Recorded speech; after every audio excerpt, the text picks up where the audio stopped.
bring back an attraction that's so beloved by so many people. I mean, it's one of our top attractions that guests ask for to be brought back in some form. So for us, celebrating the 100th year of Knott's Berry Farm, it was kind of a no-brainer for us to be able to offer this reimagining of fairy tales.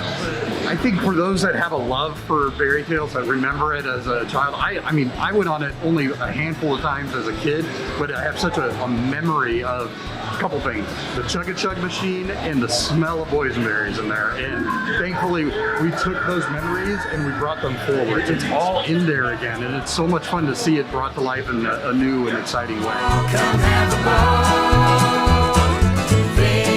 What we wanted to do when we brought it back, we got a hold of Rolly's son, Chris, and Chris was with us, you know, from the very beginning. We started to talk about it and how we wanted to not just recreate the ride, but bring that story back, albeit 30 years into the future. But we wanted to pay homage to that story, but update it, not only with new technology and make it a media driven, but to be able to tell that story in a way that the people that preceded us and created that story would be proud of. They've captured the flavor and the whimsy of Rolly's original design. They stayed with Rolly's style, they stayed with the same storyline, like the order of the scenes, it's all exactly the same. The look, the graphics, the characters, I mean, they did a bang-up job. I shared photography from the attraction when it was originally built in '75 that I have, and that's when everything was brand new, right, and fresh out of the shop. I worked with the team that Triotech that did the video, and we interacted a little bit. We had a little bit of input on some of the characters. It's sometimes shocked with fan base reaction, and you know, Fairy Tales was our favorite ride. You know, it's like, yeah, really?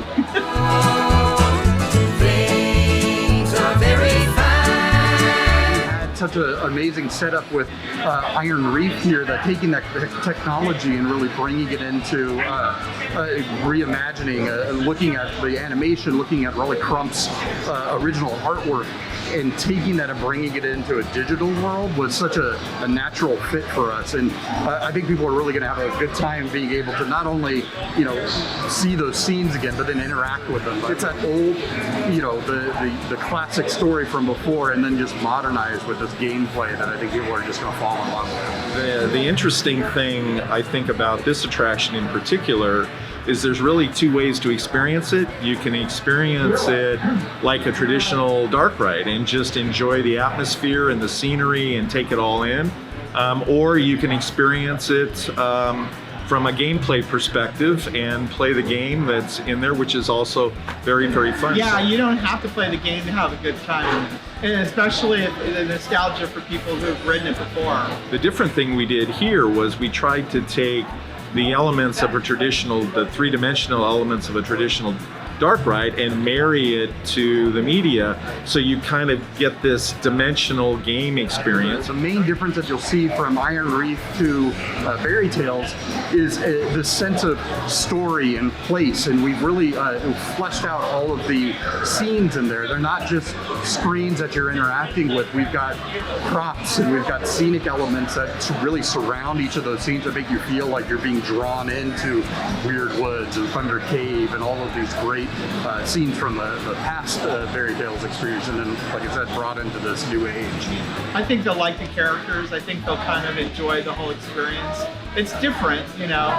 It's but it's like a real, it's a high quality dark ride, you know. And for people who like that sort of thing, I think people will like it.